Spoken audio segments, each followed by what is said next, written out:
we lose my stick too? I can respect that. But just while we're talking, is there any way I could convince you to just put the stick down just for a few minutes so we can talk and try and figure this out? Shoot me so I can just end my life. Well, I don't want to do that. It's part of a shift in the tactics that Shelton Police employ to de-escalate potentially deadly confrontations. And then just turn around and face away. All right. I'm gonna put my hands on you. Okay. All right, and we're just gonna. You don't have any. Instead of pulling a taser or handgun, police are instructed to first talk it out with a mentally ill person who is angry and armed. Classroom time and some mock scenes training recently took place at Shelton Police Department. The armed subject was played by rookie officer Hector Diaz, who just completed the training at the police academy. Sergeant Mike Fiola, Shelton Police Department's defensive tactics instructor, explained the need for the de-escalation training program. It's part of the Obama administration's 21st Century Policing Task Force initiative. What we're trying to do is we're trying to reduce the number of fatalities that law enforcement's having with mentally ill people. We're doing that by educating our officers on recognizing a mental illness opposed to a crime, how to talk to someone that's in mental crisis, and how to determine the safe way to get them the help they need.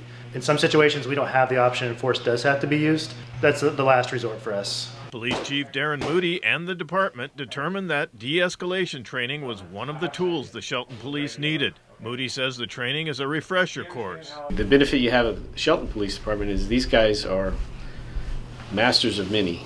They have to do everything because there is no specialized units to go out.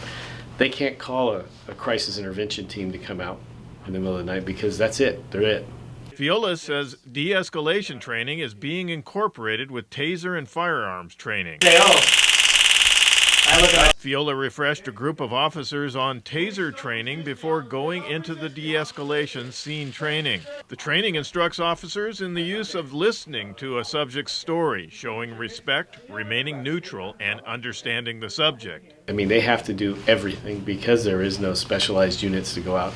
They can't call a crisis intervention team to come out in the middle of the night because that's it. They're it. And so they have to be jacks of all trades with this. Moody says that his 16 police officers spend more than half their time dealing with mental health-related situations when dealing with the public. Shelton officers refreshed their taser skills, being sure to aim at the area below the heart for safety reasons. Moody says the department takes its training seriously. Last year we probably spent, I think we were adding it up, about 300 to 400 hours of training, divvied up between that number of officers.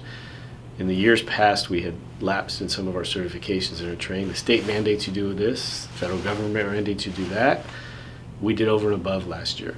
I'm Jeff Chu for I-501 News. What kind of medication are you supposed to be taking?